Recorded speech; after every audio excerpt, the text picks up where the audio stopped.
Tapos pagkagaling ko sa Pasita Elementary School, ako ay magpuproceed naman sa Catholic School o Pasita. Meron kasi nag-request sa akin ng isang subscriber. Daan muna tayo dito sa P7 guys. Meron napansin dito na ang pangalan ng kanilang street ay Gemstones. So pansin ko rin guys sa mga bahay dito, magaganda rin at malalaki. Kaya guys, samahan niyo ako guys, punta tayo sa Catholic School of Pasita. Tara, samahan niyo ako. It's alright, my dear. I am standing here, pillow soft and deep, while the rain begins to weep. Take your time, my dear. Let go of the fear. You are more than what you've been. Guys, ngayon dumadaan tayo dito sa Diamond Street. Nadaanan natin yung Emerald Street. Ngayon, ito naman ay Garrett Street. So guys, tuloy-tuloy pa rin tayo. Pupunta tayo sa Catholic School of Pasita. Catholic School of Pasita. Tara guys, samahan niyo ako. It's alright, my dear. I am standing here, pillow soft and deep, while the rain begins to weep. Take your time, my dear. Let go of the fear. You are more than what you've been. Sa totoo lang guys, ngayon lang ako nakapasok dito sa lugar na ito. Kung hindi pa dahil sa subscriber, hindi ko pa mararating itong lugar na ito. Kaya salamat sa iyo, shout out sa pag-invite mo dito sa lugar na ito. Napuntahan ko ang iyong school na Catholic School of Pasita. Wow, merong nagtitinda rito, merong karinderya. Ano kaya mga tinda nila? Siguro masarap ang tinda nila. Kaya lang, bakit nasa sila, tabing kalsada? Pero siguro maraming nabili diyan. Tara, nandito na tayo sa street? Diamond Street, corner Macaria Street. So, nandito na tayo guys. Papunta na tayo sa pupuntahan natin na probinsya ng Pasita. After this na makarating tayo sa street ng mga gemstones, punta naman tayo sa street ng probinsya. Tara guys, tingnan natin. It's alright, my dear. I am standing here, pillow soft and deep, while the rain begins to weep. Take your time, my dear. Let go of the fear. You are more than what you've been. Let the healing. Guys, ang nilalakad pala natin ngayon ay P. Ocampo Street, Phase 7B. So, nasa Phase 7B na tayo guys. Ngayon, binabaybay ko papunta sa Macaria Avenue. Pero, parang mali yata, hindi dapat dito ang way ko. Sandali guys, magtatanong ako muna sa dalawang mama. Itatanong ko kung saan ang papunta sa Lanao Street. Di ba guys, sabi ko pupunta tayo sa probinsya ng Pasita. Ang mga street kasi doon guys ay province. So nagtatanong na ako dito sa dalawang mama kung saan ang papunta sa Lanao. So tinuturo nila doon daw. My dear, I am standing here, pillow soft and deep, while the rain begins to weep. Take your time, my dear. Let go of the fear. You are more than what you've been. Let the healing. Alam nyo guys, kahit mainit, natutuwa ako, masaya ako na nagagawa ko itong mga bagay na ito. Kasi guys, hindi ko pa narating itong lugar na ito. Sa tagal kong nakatira dito sa Pasita, hindi ko pa narating ang mga looban nito. Kasi kadalasan guys, ang daan ko lagi ay sa Macaria Avenue lang. So, hindi ako pumapasok dito sa mga looban dito, sa mga street na ito. So, ngayon ko lang ito guys nadaanan. Kaya guys, medyo doon pa yata ang liko ko. Kasi ang sabi ng mama, pagdating ko daw doon sa banda dyan lang konti, ay dadaan daw ako sa maliit na iskinita. 'Di ba guys, kahit sa maliit na iskinita nakakadaan ako ngayon na hindi ko naman to dating dinadaanan. Kaya masaya din guys habang ginagawa ko ang pagbibideo na ito dahil natutuwa ako na nararating ko ang lugar na ito. Kasi guys, ang laki kasi talaga ng Pasita. Pasita 1 pa lang ito guys ang mga pinupuntahan ko. Wala pa rito hindi ko pa na ipapakita sa inyo ang Pasita 2. Meron pang Pasita 2 na subdivision. So ito, katulad nito, ngayon ko lang to napuntahan guys. At eto na guys, eto na pala yung iskinita. So dito, liliko na ako guys. Pagdating ko sa dulo nito, paglabas ko, ay matatagpuan ko daw ang Davao Street. 'Di ba guys? Nakarating tayo ng probinsya. Ang ganda ng mga street dito, probinsya. Kaya tingnan mo yung mama, para siyang magdidilig ng halaman, 'di ba? Kaya guys, nakakatuwa din eto, lalabas na ako sa Davao Street. Ngayon guys, ang question, saan ang Lanao Street? So, kailangan magtanong ako kung saan ang Lanao Street. So, parang wala akong matanungan, linga-linga ako dito. Yun, sinundan mo yung mama na nakatimba. Tanong ako sa kanya, saan ba dito ang Lanao? Sabi niya, hindi daw siya taga rito, dayo lang daw siya. Hindi daw niya alam ang Lanao. Ang alam lang daw niya Davao. So, ibig sabihin, hindi pa siya nakakarating sa Lanao. So, katulad ko, hindi pa rin ako nakakarating ng Lanao. So, kaya ganito, magtatanong uli ako. Saan kaya ako magtatanong? Hindi kasi alam ng mama. So, hanap uli ako kung saan ang pwede ako magtanong. Lakad ako dun sa pabalik. Guys, nandito pa rin ako sa Davao Street para hanapin ang Lanao Street. Diba guys? Nasa probinsya ako. Naliligaw ako sa probinsya. So, ayan guys, meron ako nakitang lalaki.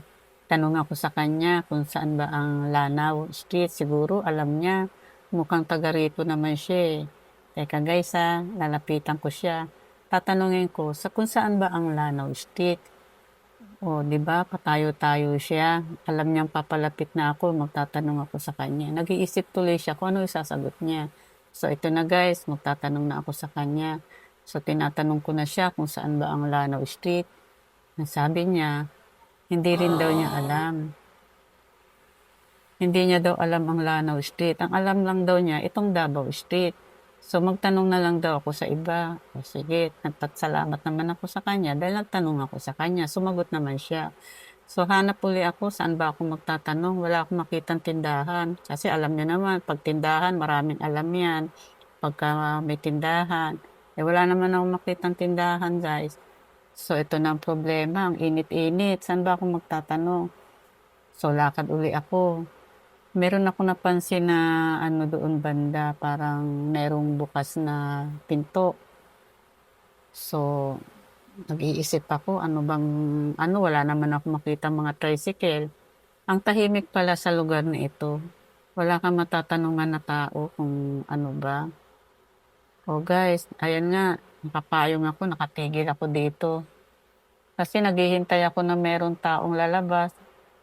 Meron na pala akong tinatanungan guys, may nakita na ako.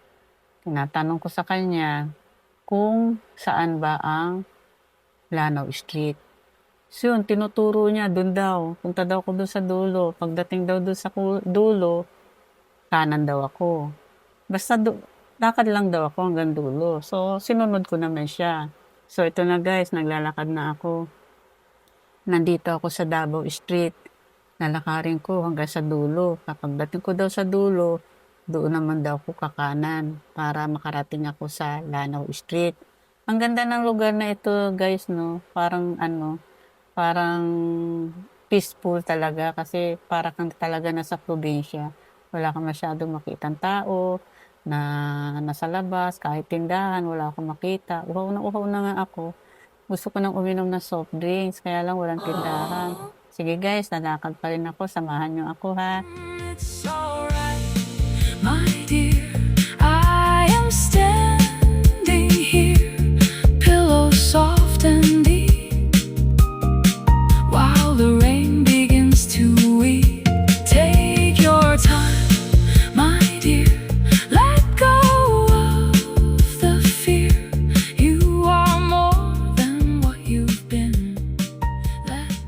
Siguro guys, malapit na ako makarating sa Lanao kasi nandito na ako sa Surigao Street. So, ang sabi ng mama, makalagpas ako ng Surigao Street, pagdating sa dulo, lumiko na daw ako pa kanan. At doon ko daw matatagpuan ang Lanao Street. Kasi ang sabi ng isang subscriber, punta daw ako sa Lanao Street at gusto niya makita ang kanyang dating school. Ito yung Catholic School of Pasita. So, dito matatagpuan natin ang sinasabi niyang school. So, sige, lalakad pa rin ako ng konti. Hinahanap ko yung Lanao Street. So, hindi ko siya makita pero parang natatanawan ko na parang may natatanawan akong doon sa kabila. So, lakad pa rin ako dito guys. Samahan niyo ako habang tumitingin-tingin pa rin tayo dito sa kapaligiran. Wala akong makitang tindahan. Ibang klase rin tong subdivision nito. Walang nagtayo ng tindahan. Hindi katulad sa amin, ang daming tindahan guys sa amin. Pero dito, wala akong nakita. Maliban lang doon kanina sa may sa bandang doon sa phase 7B. Doon may nakita akong isang tindahan doon. Guys, ito palang pinasok natin. Ano pala to? Macaria Village. So, dito matatagpuan yung school na Catholic School of Pasita. Ito guys, parang natatanawan ko na yung kulay blue. Ayun, merong kulay blue doon. Yun na yata yung school guys. So, ito guys, lakad pa rin ako dito guys. Pa-carve na ito. So, dito na natin matatagpuan yung Catholic School of Pasita. Ayan guys, ang laki ng building na ito. Dalawa siya eh. Merong magkatapatan. Ayun, katapatan niya. Meron doon CSP tsaka NBL. So, nandito pa rin tayo sa street na ito. So, eto, lakad pa rin ako. Ayun, matatagpuan na. Nandun na yung school. Nandun na yung Catholic School of Pasita. Wala akong makitang estudyante guys. Siguro nasa loob lahat sila. Tahimik ang school guys. At maganda. Hanggang hanggang fourth floor or fifth floor. Tapos, palibot na siya ng kabahayan dito. Mga bahay na ang nakapalibot sa kanya. So, magandang school, magandang place kasi tahimik. So, ito guys, nilalakad ko na, kinukunan ko na yung building. Sana, nabigyan ko ng katugunan ang request mo. Shout out sa isang subscriber na gustong-gusto niya makita itong school na ito. Kasi dito daw siya dati nag-aral, bata siya. Namimiss na niya ang school na ito. So, ito guys, pinakikita ko na ang school mo. Ito enroll now. Sabi doon sa labas. Ayun, kinukunan ko yung logo ng school. Ito, ayan, nilakihan ko. So, ito guys, nandito yung school ng Catholic School of Pasita. Ngayon ko lang to nalaman na meron palang school dito ng Catholic School of Pasita. Kasi karamihan na nalalaman kong school doon banda sa amin, katulad ng San Agustin, Lyceum, Casa del Niño, tapos Angel School, mga karamihan doon. Ngayon ko lang ito natagpuan. Ang ganda pala ng school na ito. Salamat sa iyo ha, at naipakilala mo sa akin itong school na ito. Ang ganda ng school, ang ganda ng kapaligiran, tahimik. Ayan, yan ang school. Na ngayon ko lang nalaman na meron palang school dito sa loob ng Macaria Village. Kasi pag dumadaan ako ng Macaria, lagi lang sa Macaria Avenue. Hindi ko na pinapasok itong Macaria Village. Nung nakaraang siguro mga 3 weeks ago, pumasok na rin ako dito sa Macaria Village. Kaya lang, hindi ko nakunan lahat kasi naka-e-bike ako. Kaya hindi ko rin nakunan lahat yung dito sa Kaya hindi ko to nakunan nung una akong pumasok dito. Ngayon, hindi ako gumamit ng e-bike. So, nakunan ko siya. Ito ang loob. Ngayon lalakarin ko ito Lanao Street. Ngayon lalakarin ko tong palibot, pupunta ako dun sa bandang likod. Lalakarin ko ng palibot itong school. Ayan, 'di ba guys, mga bahay ang nakapalibot. Ang laki sigurong lupa. Ilang square meter siguro to? Siguro mga 1,000 square meter. Mga ganun siguro. Kanto to kanto eh. Ayan oh. Ayan, yan ang likod ng school. Tapos iikot na ako. Ayan. Paikot yan. Hanggang sa lalabas na ako. Sige guys, hanggang dito na lang. Bye! It's alright, my dear. I am standing here, pillow soft and deep, while the rain begins to weep. Take your time, my dear. Let go of the fear. You are more than what you've been. Let the healing now. Guys, itinuloy ko na uli ang video. Kasi sayang din naman kung hindi ko maipakita sa inyo lahat. Kaya ito guys, itinuloy ko na lang uli. So, nandito pa rin ako sa gilid ng school. So, ito guys, palabas na ako. Yan ang gilid guys. Merong bahayan pa rin mga katabi. Ang katabi na school, mga bahayan na. Ngayon guys, lalabas na ako. Doon sa pinakadulo nitong mga bahay na ito, merong gate. Hindi siya pwedeng daanan ng mga sasakyan. Tao lang ang pwedeng dumaan. Okay guys, ngayon magpapaalam na ako talaga sa inyo. Bye! Dadaan ako dun sa maliit na gate. Bye guys! Take